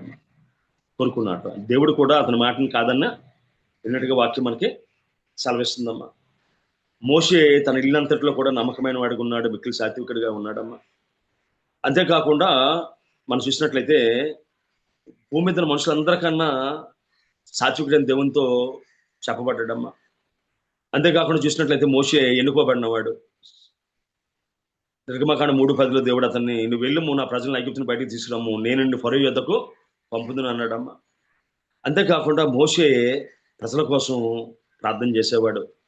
ఇశ్రాయేలు మెడ తిరగని ప్రజలుగా ఉన్నప్పుడు వారు దేవుని కోపం రగులుకున్నప్పుడు ఎన్నిసార్లు దేవునికి ఆయనకి మధ్య పడ్డాడో, ఈనాడు ఏ విధంగా యేసుక్రీస్తు మనుషులకి దేవునికి మధ్యవర్తిగా ఉన్నాడో, ఆనాడు ఇజ్రాయేల్కి దేవునికి ఆయన మధ్యవర్తిగా ఉండి ప్రార్థన ఇంటర్సెషన్ ప్రార్థన చేసేవాడమ్మా. అంతేకాకుండా అమ్మా గొప్ప ప్రవక్తగా ఉన్నాడు. దర్శనాల ద్వారా కాదు, దేవుడు ముఖాముగ్గా ఆయనతో మాట్లాడేవాడమ్మా. అంతేకాకుండా చూసినట్లయితే ఇక్కడమ్మా యేసుక్రీస్తు కూడా ప్రస్తావిస్తూ అంటాడు ఆయన కోసం, యోహాను 5:46లో మీరు మోషేని నమ్మిన యెడల నన్ను నమ్ముదురు, అతను నన్ను గురించి రాసిందని చెప్పి అక్కడ వ్రాయబడ్డాడు అమ్మా. అలాగే హెబ్రీ 5లో మనం చదివినట్టుగా మోషే దేవుని ఇల్లంతటిలో నమ్మకమైన సేవకుడిగా మనకు కనబడుతూ ఉన్నాడురా. ఒకవేళ మనం కానీ ఈయన కోసం కానీ ఆలోచన చేసినట్లయితే అపోస్తలుడైన పౌలు ఆయన కోసం రాస్తూ ఆ రాసిన మాటలు, హెబ్రీ పత్రికలో రాసిన మాటలు కానీ మనం చూసినట్లయితే ఎంత అద్భుతంగా ఉంటాయంటే చూద్దాం ఒకసారి. 11వ అధ్యాయంలో అంటాడు, మోషే పెద్దవాడైనప్పుడు విశ్వాసమును బట్టి ఐగుప్తు ధర్మ కంటే క్రీస్తు విషయమైన నింద గొప్ప భాగ్యమని ఎంచుకొని అల్పకాలము పాపము అనిపించడం కంటే దేవుని ప్రజలతో శ్రమ నుంచి మేలని యోచించి ఫరో కుమార్తె యొక్క కుమారుడు అనిపించుడుగా ఒప్పుకొనలేదు. ఎలయనగా అతడు ప్రతిఫలముగా కలగబో బహుమానము దృష్టించను. విశ్వాసం బట్టి అతడు అదృశ్యను అని చూచినట్టుగా స్థిరబుద్ధి గలవాడే రాజ్యాగ్రహమునికి భయపడక ఐగుప్తుని విడిచిపోయిన రాయబడి ఉందమ్మా. అక్కడ చూసినట్లయితే నిందన భాగ్యంగా ఎంచుకున్నాడటమ్మా. సన్మానం కావాలని, ఎప్రిషియేషన్ కావాలని కోరుకోలేదు. నేను ఒక 6 ML చేశాను, అదేవిధంగా డిగ్రీ కాలేజ్ లెక్చర్గా పనిచేశాను, అదేవిధంగా ప్రాజెక్ట్ కోఆర్డినేటర్గా ఇప్పుడు టీచర్గా పనిచేస్తున్నాను. కొన్నిసార్లు ఏమవుతుందంటే చర్చిలో ఎవరైనా చనిపోయినట్లయితే వాళ్ళ పిల్లలు కబురు పెడితే ఏమంటారంటే వాళ్ళు, పాస్టర్ గారు రాత్రి మీరు చూసుకుంటే ఉదయం 9 గంటలు ఫస్ట్ బస్కి వస్తామంటారు. సో రాత్రంతా శవంతో జాగారం చేయాలి. అలాగే కొన్నిసార్లు డెలివరీ అవుద్ది. విజయనగరంలో ఘోషాసుపత్రి ఉంది. ఆ ఘోషాసుపత్రిలో ఆ డెలివరీ కావాల్సిన పిల్ల వాళ్ళ అమ్మ నాన్న ఉంటారు, వాళ్ళ ఆయన అత్తగారు మాత్రం ఎక్కడ ఉండి ఆ మరుసటి రోజు వస్తారు. మేము మాత్రం రాత్రి అంతా ఉండి ప్రార్థన చేయాలి. కొన్నిసార్లు అనిపిస్తుంది చదివిన చదువు ఏంటి, చేస్తున్న పని ఏంటని. అందుకే బైబిల్ చెప్తుంది, నిన్ను ఉపేక్షించుకుంటే కానీ దేవుని సేవ చేయలేవు. నేను ఉపేక్షించుకుంటే కానీ నీ సంగతి, నీ చదువు, నీ హోదా మర్చిపోతే కానీ నువ్వు దేవుని సేవలో ఉండలేవు. మోషే ఐగుప్తుల విద్య నేర్చుకున్నాడు. హీ అండర్ వెంటే IAS అండ్ IPS ట్రైనింగ్. విద్యానగరంలో గొర్రెలు కాశాడు. అదేవిధంగా ఐగుప్తుల్లో ప్రతి వాడు వచ్చి అనగడమే, ఫారాహు అభినాదాబు. ఇంకోటి వచ్చి నీళ్ళు లేవంటాడు, ఇంకోటి వచ్చి ఏమో మాంసం తినలేమంటాడు, మాంసం లేదంటారు. ఎగరకాయలు, దోసకాయలు, అది కుండలకైతే కూర్చున్నాం, మాకు ఐగుప్తులో సమాధానం లేవు, నీకు ముందే చెప్పాను రామని, నువ్వే తీసుకొచ్చావని విమర్శించడం ప్రారంభించారు. మోషే బతిమానాడయ్యా, నమ్మర ప్రభువు వాళ్ళు అంటే దేవుడు ఏంటమ్మా అందులో పంపించినప్పుడు తర్వాత మాత్రం నమ్మకస్తుడు ఉన్నాడమ్మా. ఎంత కోపం రప్పించిన వాళ్ళున్న, మనకి తెలుగులో ఇంగ్లీష్లో సామెత ఉంది, గెటింగ్ అండ్ పర్గెటింగ్. ఇశ్రాయేల్ ప్రజల యొక్క స్వభావం ఏంటంటే గెటింగ్ అండ్ పర్గెటింగ్. తినడం తిట్టడం, వేరే పని లేదు వాళ్ళకి. పని ఉంటే ఒకవేళ మోషే జోలికి వచ్చేవారు కాదేమో ఇక్కడమ్మా. కానీ దేవుడు గెద్ద రెక్కల కింద మోసుకొచ్చినట్టుగా మోసుకొచ్చాడు వాళ్ళని. వారి బట్టలు పాతకెళ్ళలేదు, వారి చెప్పులు అరిగిపోలేదు, ఏం తెగిపోలేదు. ఒక భద్రతమైన వారు పడ్డ కష్టాన్ని దేవుడు చూచి మోషేని దేవుడు పంపించి ఎడమా ఒక కంటికి రెప్పలా కాపలా ఉన్నట్టుగా, రాత్రేమో మేఘస్తంభం, ఉదయమో మేఘస్తంభం ఎండ తగలకుండా, రాత్రేమో అగ్నిస్తంభం చలియకుండా. అంత జాగ్రత్తగా తీసుకొస్తే రమా వాళ్ళ ఒక్కరోజు కూడా మోషేని అప్రిషియేట్ చేయలేదు. మా సంఘానికి మనకి మధ్య సంబంధం కాదురా, దేవునికి మనకి మధ్య సంబంధం అమ్మ. దేవునికి మనకి మధ్య సంబంధంలా మనుషులను చూస్తే సేవ చేయలేం, మనుషుల కోసం ఆలోచన చేస్తే సేవ చేయలేం. యేసుక్రీస్తు ఒక మాట అంటాడు, ఆయన ఇంటి యజమానికి వాళ్ళు బెయల్జెబూల్ అని పేరు పెడితే వారి శిష్యులకు దోషులకు పేరు పెట్టరా? యేసుక్రీస్తు అవమానం పొందిన లోకంలో నువ్వు సన్మానాలు ఎలా నువ్వు ఆశిస్తావు? యేసుక్రీస్తుని చేత్కారం చేసిన దాంట్లో నువ్వు సత్కారాలు ఏ విధంగా నువ్వు ఆశిస్తావు? యేసుక్రీస్తుని అవమానించిన లోకంలో నువ్వు బహుమతులు ఏ విధంగా నువ్వు ఆలోచన చేస్తావు? అందుకే అంటాడు, నిన్ను నువ్వు ఉపేక్షించుకొని, అంటే అసలు నీ యొక్క పుట్టుకు కానీ నీ చదువు, అందుకే ప్రపంచం పోవాలంటాడు, నాకు ఏమి మన్యమైనవో ఏవి ధన్యమైనవో సమస్తమును పెంటతో సమానంగా ఎంచుకొని ఒకటే చేస్తున్నాను, నాకు మృతుల్లో పునరుద్ధరణ కావాలి, ఈ యొక్క రాజ్యంలో ఉండాలని కోరుకున్నాడు. ఒకవేళ కొన్ని పనులు మనం చేస్తున్నప్పుడు వి నెవర్ గెట్ అప్రిషియేషన్. నేను ప్రాజెక్ట్ కోఆర్డినేటర్గా పనిచేసినప్పుడు మేము ఐ ఆపరేషన్ చేస్తూ ఉండేవాళ్ళం. అప్పుడు గొట్లంలో అప్పుడు హాస్పిటల్ లేదు అది. సో పిఠాపురం పంపించి వాళ్ళని ఆపరేషన్ చేయిస్తూ ఉండేవాళ్ళు. వాళ్ళు ఎవరికైతే చెక్ చేసుకున్నారో వాళ్ళు మా యొక్క బొండపల్లి చుట్టుపక్కల ఉండేవారు. వారి పేరు తీసుకుని రాత్రిపూట వెళ్ళేవారు. కొంతమంది ఏమో చేపల చెరువు కాపలాకి వెళ్తే చేపల చెరువు దగ్గరికి వెళ్ళి వాళ్ళని రేపు మీకు ఆపరేషన్ ఉంది తీసుకొని వెళ్తారని చెప్తే వాళ్ళు అడిగేవారు, బాబు ఒక ఆపరేషన్ మీకు ఎంత ఇస్తారని చెప్పి. అప్పటికి మా ట్రావెల్ కూడా డబ్బులు ఇవ్వని పరిస్థితి. వాళ్ళు ఇలాగే అడిగేవారు, ఒక్కొక్క ఆపరేషన్ చేయిస్తే మీకు ఎంత ఇస్తారు, ఎందుకని చేస్తున్నారు. సో వాళ్ళ ఉద్దేశం ఏంటంటే వీళ్ళకి ఏదో ఆశించి చేస్తున్నట్టుగా ఉండేది. మా లోకం తీరేది అదే విధంగా ఉంటుందిరా. మనం ఎక్కువగా ప్రేమించిన ఎక్కువ సేవ చేసినా కూడా వీళ్ళు ఏమనుకుంటారంటే మనం ఇచ్చామనుకో వీళ్ళు మనకి ఎంత ఇచ్చారంటే వాళ్ళకి ఎంత వస్తుంది అన్నట్టుగా ఉంటుంది. అవన్నీ ఆలోచించేస్తే ఒక కడుపు కూడా సేవలో ముందుకు సాగలేమమ్మా. అటు సాంఘిక సేవలో సాగలేం, ఇటు ఆత్మీయ సేవలో కూడా మనం సాగలేం. ఇప్పుడు కొన్నిసార్లు మనం ప్రోత్సహిస్తాం, పలానా జూమ్ మీటింగ్లో పాల్గొనండి, పలానా దాంట్లో పాల్గొనండి, పలానా మీటింగ్ రండి అని. వాళ్ళకి ఏదో డౌట్ ఉంటుంది, మనం పాల్గొంటే వీళ్ళకి ఏదో లాభం వచ్చేసి అన్నట్టుగా ప్రవర్తించేవారు కూడా చాలా మంది ఉన్నారు. So we never focus on the people. ఈ యొక్క సంబంధం ఎవరితో అంటే నీకు నాకు దేవునికి మధ్య ఒప్పందం. అది తల్లిదండ్రులతో కాదు, అన్నదమ్ములతో కాదు, అక్క చెల్లెలతో కాదమ్మా. యేసుక్రీస్తుని మతి చెల్లించిందని వారు బంధించడం ప్రారంభించారు. అదేవిధంగా సొంత అన్నదమ్ములే యేసుని తిరస్కారం చేశారు. ఒకవేళ వాళ్ళు తిరస్కారం చేసినా నువ్వు దేవుని చేత ఎంపిక చేయబడ్డవాడివి, నువ్వు దేవుని చేత పిలువబడిన వాడివి, దేవుడు ముఖాముగ్గా నీతో మాట్లాడే కృపలో దేవుడు ఉంచాడు. అంతేకాకుండా విశ్వాసం చేత ఆయన పస్కాను ఆచరించిన మనం 11:28 చూసినట్లయితే తొలిచూలు పిల్లలు నాశనం చేయవాడు ఇశ్రాయేలును ముట్టకుండా నిమిత్తం అతను విశ్వాసం బట్టి పస్కా రక్త ప్రోషణ ఆచరించిన రాయబడి ఉంటుందమ్మా.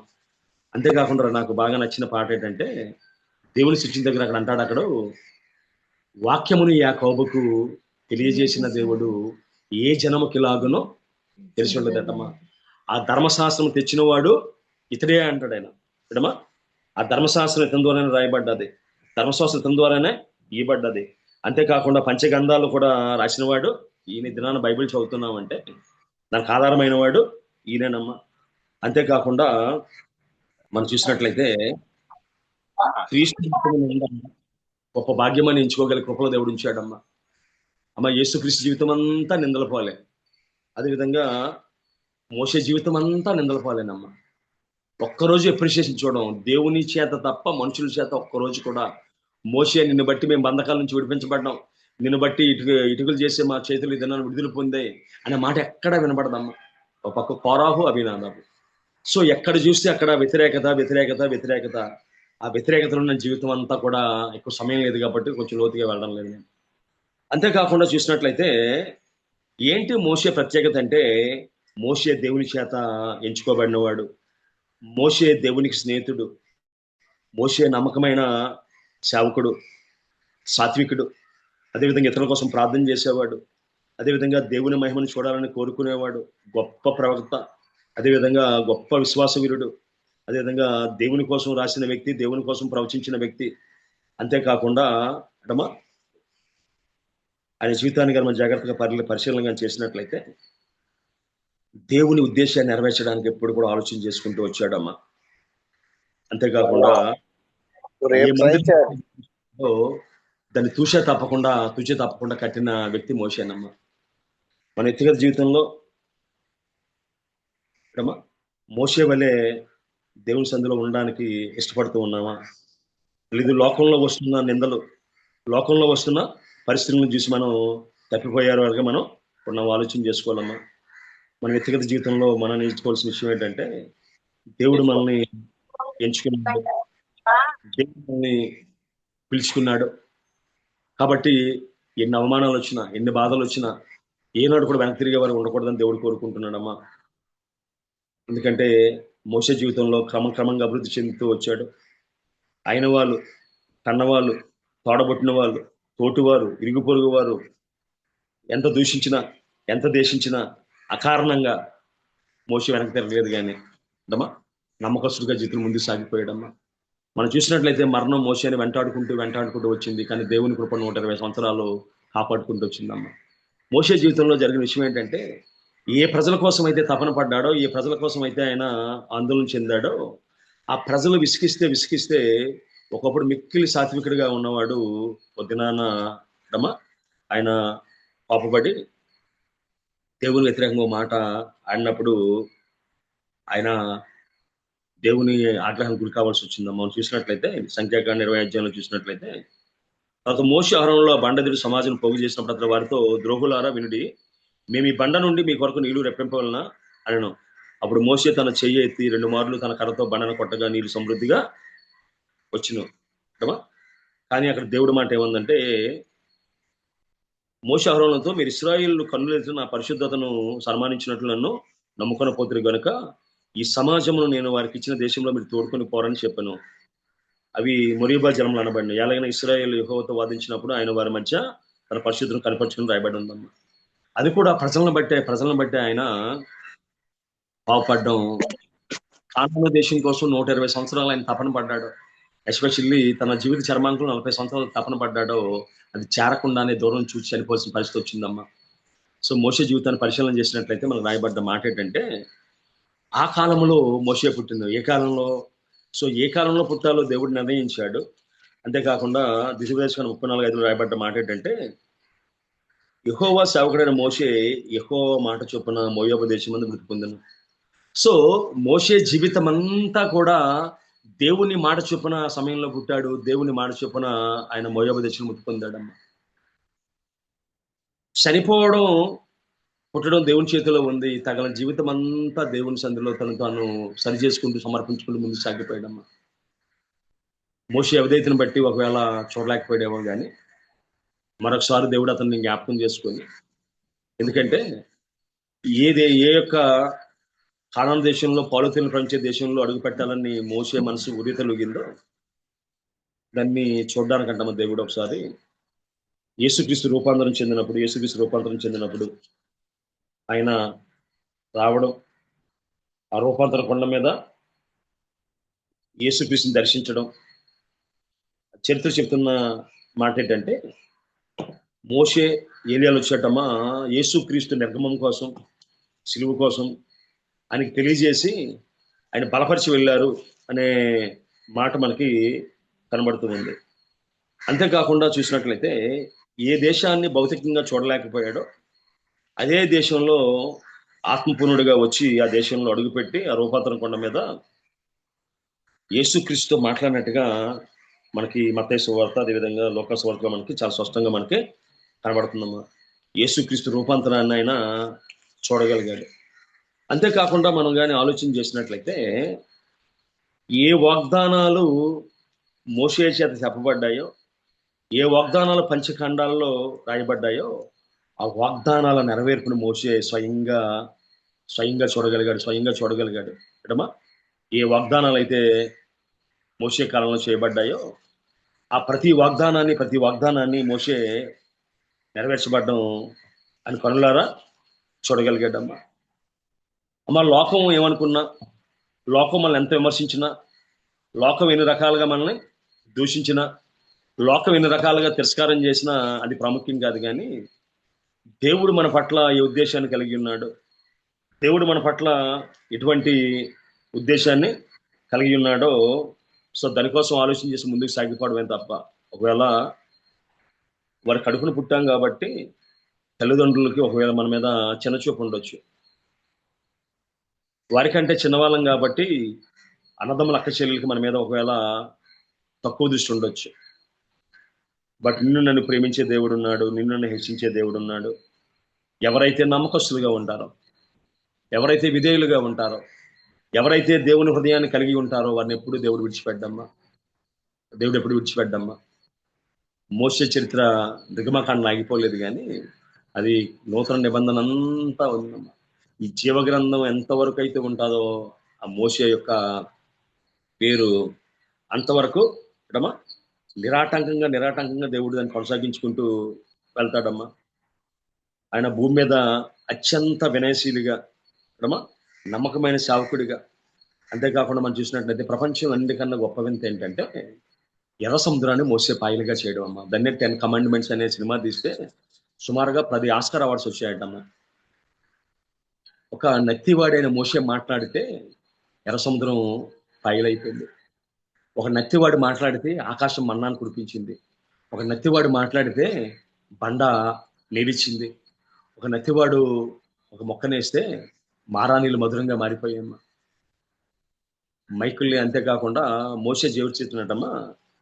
ప్రారంభంలో ఇండియన్ ఐపీఎస్ అడ్మినిస్ట్రేటివ్లో మోషే కోసం చెప్పేవారటమ్మా నాయకత్వ లక్షణాలు అంటే అడ్మినిస్ట్రేట్. అంతేకాకుండా ఒకవేళ అది ఈ డెహ్రాడూన్ ట్రైనింగ్లో చెప్పేవాళ్ళు పక్కన పెడితే ప్రపంచవ్యాప్తంగా ఎవరికైనా అధికారులకు కానీ ఒక ట్రైనింగ్ ఇవ్వాలంటే మోషే లీడర్షిప్ని ఆదర్శంగా తీసుకుంటారటమ్మా. మోషే అడ్మినిస్ట్రేషన్ ఆదర్శంగా తీసుకుంటారంట. అంతేకాకుండా ఇంకో ప్రత్యేకమైన విషయం ఏంటంటే మన కోర్ట్స్ ఉన్నాయి మనకి అంటమ్మా. మున్సిపల్ కోర్ట్స్ అని, డిస్ట్రిక్ట్ కోర్ట్స్ అని, హైకోర్టు అని, సుప్రీం కోర్ట్ అని. అవి ఎలా డివైడ్ చేసుకొచ్చారంటే మోషే 50 మందికి ఒక న్యాయాధిపతిని, 100 మందికి ఒక న్యాయాధిపతిని, అదేవిధంగా 1000 మందికి ఒక న్యాయాధిపతిని ఏర్పాటు చేశాడు. దాన్ని బట్టి కోర్ట్స్ అనేవి డివైడ్ చేయబడ్డాయి. అంటే ఒకవేళ ఈ కోర్ట్స్ ఏ విధంగా ఏర్పడ్డాయి, అదేవిధంగా కోర్ట్స్ని ఏ విధంగా డివైడ్ చేశారు అని కానీ చూసినట్లయితే అది మోషే చెప్పిన దాన్ని బట్టి ఆధారంగా తీసుకొని దాన్ని చేసినట్టు చరిత్ర చెప్తూ ఉందమ్మా. అంతేకాకుండా ప్రజల పట్ల ప్రేమ కలిగే విషయం, ప్రజల పట్ల ప్రేమ కలిగిన ఇంటర్సెసరీ ప్రేయర్ కలిగి ప్రజల కోసం ఆలోచించే రాజకీయ నాయకులు కూడా మోషే ఆదర్శం అంటమ్మా. అయ్యే జీవగ్రంథంలో నా పేరు తీసే వారిని కాపాడుకుంటూ మధ్యవర్తిగా ఉండి వచ్చిన సందర్భాలు మన జీవితంలో ఎదుగుతాం. అంతేకాకుండా బైబిల్ చరిత్రలో కానీ మనం చూసినట్లయితే మోషే పుట్టుకు కూడా కలుగుతుందమ్మా. మన బైబిల్లో ఇప్పుడు 2వ అధ్యాయంలో కానీ మనం చూసినట్లయితే అక్కడ జమ్ము పెట్టిన తయారు చేసి మట్టిని కిలని పూసినట్టు రాయబడి ఉంటుంది నిర్గమాకాండంలో. అక్కడ మట్టిని కిలని పూసినట్టుగా అక్కడ మనం 2వ అధ్యాయం చూసినట్లయితే తర్వాత వాడిని దాచలేక వాని కొరకు జమ్ము పెట్టిని తీసుకుని దానికి జిగటమన్ను కీళ్ళను పూసి అందులో పిల్లవాడిని పెట్టి అని చెప్పి రాయబడింది. సో ఎవరైతే మనకి ఇప్పుడు గల్ఫ్ దేశాల్లో పెట్రోల్ కనుగొన్నాడో ఆయన ఏం చెప్పాడంటే ఎక్కడైతే కీలు అనేది ఉంటుందో అక్కడ ఖచ్చితంగా పెట్రోల్ ఉంటుందని తగ్గితే మోషే యొక్క గ్రంథం ద్వారా అక్కడ పెట్రోల్ బావిలు దొరికాయట. అందుకే ఈ దినాన సస్యామలంగా ఉన్నాయి, ఆర్థికంగా జీడిపిలు అధికమైన స్థాయిలో ఉన్నారు. సో ఒకవేళ మోషే జీవితంలో చూసినప్పుడు ఆయన నత్తివాడిగా కనబడవచ్చు ఏంటమ్మా, అదేవిధంగా చిన్నవాడిగా కనబడవచ్చు, తక్కువ వాడిగా కనబడవచ్చు. దేవుని యొక్క చిత్తంలో ఆయన ఒక ఉన్నతమైన స్థాయిలో ఉన్నాడమ్మా.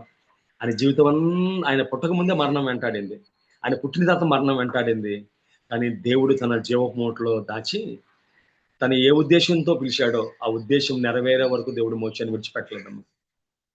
లోకం ఏమనుకోని, అన్నదమ్ముల రసములు ఏమనుకుంటా అనుకోని, కానీ దేవుని కృప మోషేను విడిచిపెట్టకుండా గమ్యాన్ని చేర్చినట్టుగా.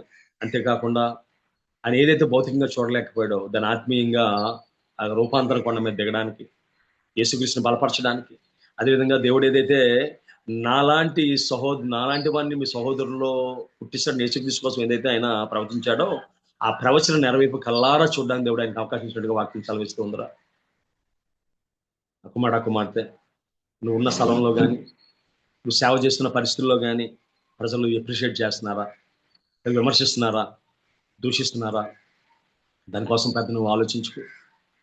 మనుషులు ఏమనుకుంటున్నారు ముఖ్యం కాదు, కానీ దేవుడు నీ కోసం ఏమనుకుంటున్నాడు అది ముఖ్యమమ్మా.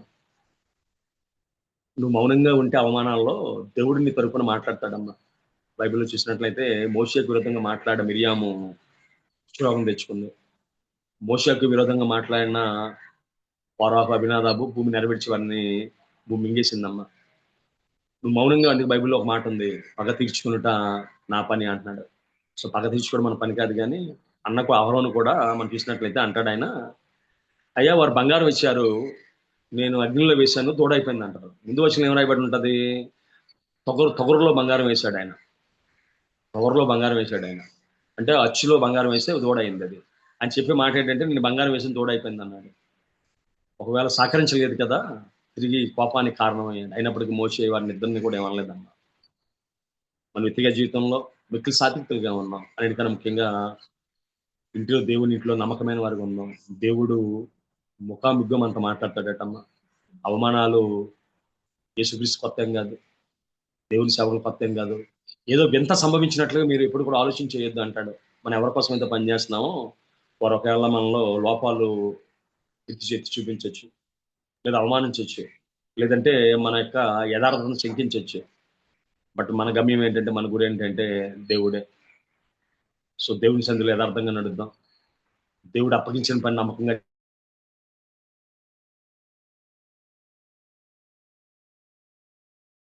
ఆయన.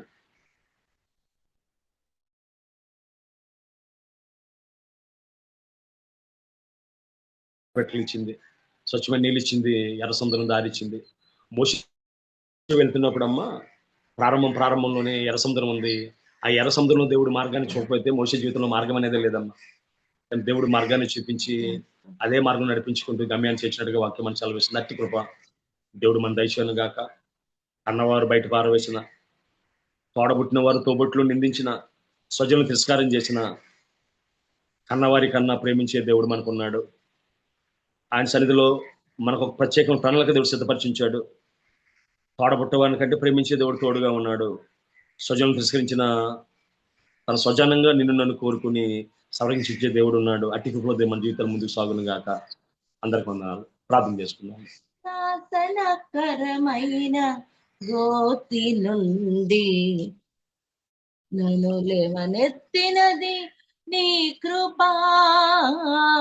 నాశనకరమైన గోతి మోషేని మరణం వెంటాడుకుంటూ వచ్చింది. నన్ను లేవనెత్తినది తల్లిదండ్రులు బయట పారవేశారు. నీ కృపలోనే విరోధంగా మాట్లాడారు. రాళ్లతో కొట్టడానికి శిష్యులు సిద్ధపడ్డారు. మరో చంపడానికి ప్రయత్నం చేశాడు. నీ కృపలోనే ఎంతమంది ఎన్ని రకాలుగా చంపడానికి ప్రయత్నం చేసినా కడవరకు దేవుడు తన ప్రణాళిక నెరవేర్చే వరకు, దేవుడు తన చిత్తాన్ని మోసే జీవితం నెరవేర్చే వరకు మోసే విడిచిపెట్టలేదు. నీ కృప సేవ చేసిన స్థలాల్లో సన్మానాలు రాకపోవచ్చు, బహుమానాలు రాకపోవచ్చు, పురస్కారాలు రాకపోవచ్చు. నీ కృప నిన్ను హెచ్చించే దేవుడు ఉన్నాడు. అన్ని దృష్టిలో విలువైన వారు నీ కృప లేనిదే ఆయన గురి ఏర్పాటు చేశాడు, మనకి ఒక గమ్యాన్ని ఏర్పాటు చేశాడు. క్షణమైన నేనేమయ్యున్నాను ఆయన సన్నిధిని కోరుకునే వారు ఉన్నాను. ఆయన స్వరూప దర్శనాన్ని నిదానించి చూడగలిగే కృప దేవుడు మనం నడిపించింది గాక. మోషేలో కోరుకుందాం, ప్రభువా నీ స్వరూప దర్శనాన్ని చూపించమని అడుగుదాం ఆయన్ని. ప్రభా నీ స్నేహితులుగా ఉండనివ్వా, నీ ఇల్లంతట్లో నమ్మకమైన వారుగా ఉండనివ్వా, నీ ఇల్లంతట్లో సాత్వికులుగా ఉండనివ్వని అడుగుదాం ఆయన్ని. ప్రార్థన చేసుకుందాం. పరిశుద్ధులైన తండ్రి, నీ బంగారు పాదాలు పొందడం ప్రభా. అయ్యా మేము పట్టుకు ముందే తండ్రి మరణ శాసనం మా కోసం రాయబడి ఉంటే ప్రభా, నీ కృప తండ్రి ఈనాటి వరకు కంటికి రెప్పలా కాచి కాపాడుతూ మా రాకల్లో, పోకల్లో, ప్రయాణంలో, ఆహారంలో, నీటిలో, గాలిలో ప్రభా, కరోనా లాంటి భయంకరమైన ప్రభా తండ్రి తెగుల్లో ప్రభా మనం కాపాడిన దేవుడా నీకు వందనాలు తండ్రి. అయ్యా మా పట్ల నీ చిత్తం ఏమైందో ప్రభా బయలుపరచండి అయ్యా. దినాన మోసే ప్రభా ఆ మండుచున్న పదలో ప్రభా ఆయన జీవితం పట్ల నీకు ఉద్దేశాన్ని ప్రభా ఎరిగిన తర్వాత తన జీవితంలో ఎప్పుడు వెనక్కి తిరిగి చూడలేదయ్యా. అయ్యా మా జీవితంలో ప్రభా ఒకవేళ తండ్రి చిత్తం మాకు అర్థం కాకపోతే తండ్రి అయ్యా మరొకసారి ప్రభా మా జీవితాన్ని దర్శించమని ప్రభా మేము చేయవలసిన పని ప్రభావం తెలియజేయమని ప్రార్థన చేస్తున్నాను తండ్రి. ఎన్ని వ్యతిరేకతలు వచ్చినా, ఎంతమంది ప్రభా తండ్రి మనం తిరస్కారం చేసినా, ఎంతమంది చిత్కారం చేసినా, ఎంతమంది ప్రభా మమ్మల్ని ప్రభా దతన ప్రభా అయ్యా అసహించుకున్న ప్రభా మనం ప్రేమించే దేవుడిని ఉన్నావయ్యా. ప్రజలకు మేలు చేసేవారుగా ఉంచండి, సంఘానికి సేవ చేసేవారుగా ఉంచండి అయ్యా. వడివడిగా ప్రభా అగ్నిగుండానికి నడిచి వెళ్తున్న ప్రభావాన్ని ప్రభా అగ్నిలో లాగినట్టుగా లాగేవారుగా ఉంచండి ప్రభా. అయ్యా తండ్రి ప్రభా నువ్వు ఎవరినైతే మాకు అప్పగించావో ప్రభా మోషేకి అప్పగించినట్లు అరే వారు తిరగబడేవారైనా, మెడతిరగిన ప్రజలైనా, లోబడిన ప్రజలైనా ప్రభా అయ్యా వారిని బట్టి కాదు కానీ ప్రభా నిన్ను బట్టి తండ్రి ప్రభా మేము చేయగలిగే ఉపకారం మేలు వారు చేయగలిగే కృప దయచేయమని అయ్యా. మా జీవితంలో వస్తున్న అవమానాలు ప్రభా అయ్యా దిగమింగుకుంటూ అయ్యా గమ్యానికి చేరగలిగే కృప మాకు అందరికీ దయచేయమని అయ్యా. ఓ దినాన ప్రభావం దీవించబోతున్నావు తండ్రి, ఓ దినాన మనం ఆశ్రయించబోతున్నావు ప్రభా. ఆ ఒక్క విషయాన్ని జ్ఞాపకం ముందు సాగే భాగ్యం దయచేయమని అయ్యా. మేము నిశ్చయించుకొని పడిన వారిని మమ్మల్ని స్నేహితులుగా నువ్వు భావిస్తున్నావు ప్రభా, అందరి బట్టి వందనాలు తండ్రి. మేము మౌనంగా ఉంటే ప్రభా మా తరఫున వాదించే దేవుడు అయ్యా. ప్రార్థన చేస్తున్నాను తండ్రి, మోసే వల్ల మిక్కిలి సాత్వికులుగా, ఇల్లంతట్లో నమ్మకస్తులుగా మమ్మల్ని ఉంచమని సహాయం చేయమని ఈ చిన్న ప్రార్థన మా ప్రభుని పీకుమాడైన యేసు గురించి దిగినామని వేడుకుంటున్నాం పరమ తండ్రి. ప్రైజ్ లార్డ్ గారు చక్కని వర్తమానాన్ని మనుషులు తిరస్కరించిన దేవుడు ఎన్నుకున్న మోషే గురించి అద్భుతంగా వివరించిన రెవరెండ్ జామి రవికుమార్ అయ్య గారికి విపిఎఫ్ ఫ్యామిలీ తరపున కృతజ్ఞతలండి. మోషే జీవితంలో తిరస్కారాన్ని దేవుడు పురస్కారాలుగా మార్చాడు. ఇశ్రాయేల్ ఐగుప్తు బానిసత్వం నుండి విడుదల చేసేదానికి మోషే నిర్ణయించబడ్డాడు. తన జీవితం అంతా మరణము మరియు వ్యతిరేకత మోషేను వెంబడించింది. తన 120 సంవత్సరాల జీవిత కాలంలో 40 సంవత్సరాలు నేర్చుకునుట, 40 సంవత్సరాల శిక్షణ మరియు 40 సంవత్సరాలు ఇశ్రాయేల్ నడిపించడంలో గడిపాడు. మోషే నా ఇల్లంతటిలో మిక్కిలి సాత్వికుడు అని చెప్పిన దేవుడు మోషేతో ముఖాముఖిగా మాట్లాడేవాడు. ఇశ్రాయేలు అనేకసార్లు తిరుగుబాటు చేసినా సరే వారి కొరకు జీవగ్రంథంలో నుండి తన పేరు తుడిచిపెట్టబడ్డానికి కూడా సిద్ధపడ్డాడు. దేవునికి ఇశ్రాయేలుకి మధ్యవర్తిగా వ్యవహరించాడు. పస్కాను ఆచరించిన వాడు, పంచకాండాలను రచించిన వాడు. యెహోవా మాట చొప్పున వాగ్దాన దేశంలో ప్రవేశించకుండానే మోయాబు దేశంలో మరణించాడు. అయినప్పటికీ రూపాంతర కొండ అనుభవంలో వాగ్దాన దేశంలో ప్రవేశించాడు. అద్భుతమైన వర్తమానాన్ని బట్టి వందనాలండి. ముగింపు ప్రార్థన, పరలోక ప్రార్థన ఆశీర్వాదం ఇవ్వవలసిందిగా పాస్టర్ ఈశ్వర్ పాల్ గారు సిద్ధంగా ఉన్నట్లయితే ముగింపు ప్రార్థన చేయవలసిందిగా మనవి చేస్తున్నానండి. పాస్టర్ ఈశ్వర్ పాల్ గారు.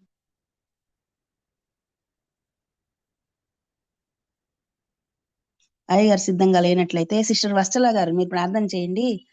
అయ్యగారు జామీరావు కుమార్ అయ్యగారు ఆశీర్వాదం ఇస్తారు.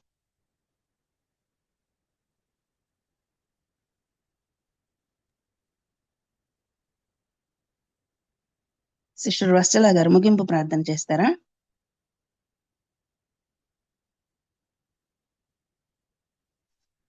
ముగింపు ప్రార్థన చేసుకుందామండి. జీవం కలిగిన దేవ జీవాధిపతి, ఇంతవరకు వాళ్ళ ప్రతి ఒక్కరితో మీరు మాట్లాడిన విధానాన్ని బట్టి మీకు వందనాలైనా. మనుషులు తిరస్కరించినా సరే నైనా మీరు ఎన్నుకున్న పనికి, మేము నిర్ణయించబడిన పనికి మేము చెయ్యాలి.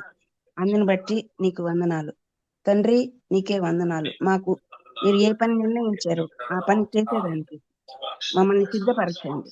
మాకు కావాల్సిన శక్తిని దయచేయండి. మోషేని ఏ విధంగా మీరు బలపరిచారో అదే విధంగా మమ్మల్ని కూడా మీరు బలపరుస్తారు. అద్భుతమైన వర్తమానాన్ని బట్టి మీకు వందనాలు. మీకు లోబడే హృదయం మళ్ళీ ప్రతి ఒక్కరికి దయచేయండి. మోషే వంటి సాత్వికత మేము సాధన చేసేదానికి మాకు కూడా కృపను అనుగ్రహించండి. కూడి వచ్చిన ప్రతి బిడ్డని దీవించమని యేసు పరిశుద్ధ నామములో అడిగి వేడుకుంటున్నాం తండ్రి, ఆమేన్. పరలోక ప్రార్థన చెప్పుకున్నాము. పరలోకమున్న తండ్రి, నీ నామం పరిశుద్ధపరచబడును గాక, నీ రాజ్యం వచ్చును గాక, నీ చిత్తం పరలోకమందులాగు భూమి యందు నెరవేరును గాక. మాకు కావలసిన అనుదిన ఆహారం నేడు మాకు దయచేయము. మా ఎడల అపరాధము చేయవారిని క్షమించినట్లు మా అపరాధములను క్షమించుము. మమ్ము శోధన లేక కీడు తప్పించుము. ఎందుకంటే రాజ్యం, శక్తి, మహిమ నిరంతరము నీవైంచున్నావు. ఆమేన్. ఆమేన్. మన తండ్రి అయిన దేవుని ప్రేమ, కుమారుడైన యేసుక్రీస్తు కృప, పరిశుద్ధ ధన్యమైన సహవాసము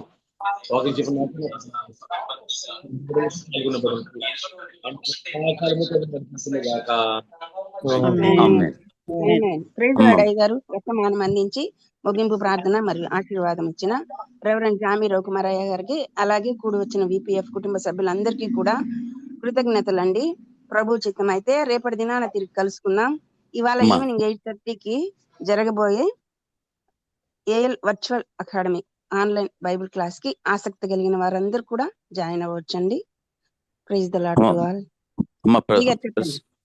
చెప్పండి అయ్యారు, చెప్పండి.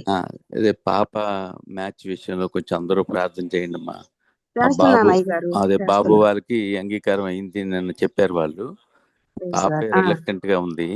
ఎందుకో అంటే అబ్బాయిని ఇష్టపడుతుంది కానీ అసలు మ్యారేజ్ వద్దని గొడవ పెడుతుందమ్మా. కొంచెం ప్రార్థనలో పెట్టండి అమ్మా అందరూ. అలాగే. థ్యాంక్ యూ అమ్మా. థ్యాంక్ యూ అయ్య గారు, మంచి వాక్యం ఇచ్చారు, చాలా సంతోషం. మోజెస్ లైఫ్ లో చాలా ఇన్సైట్స్ మా ముందుకు తెచ్చారు. మీకు వందనాలు. దేవుడు మిమ్మల్ని దీవించి ఇంకా వాడుకున్నగాక. Thank you. Praise the Lord to all.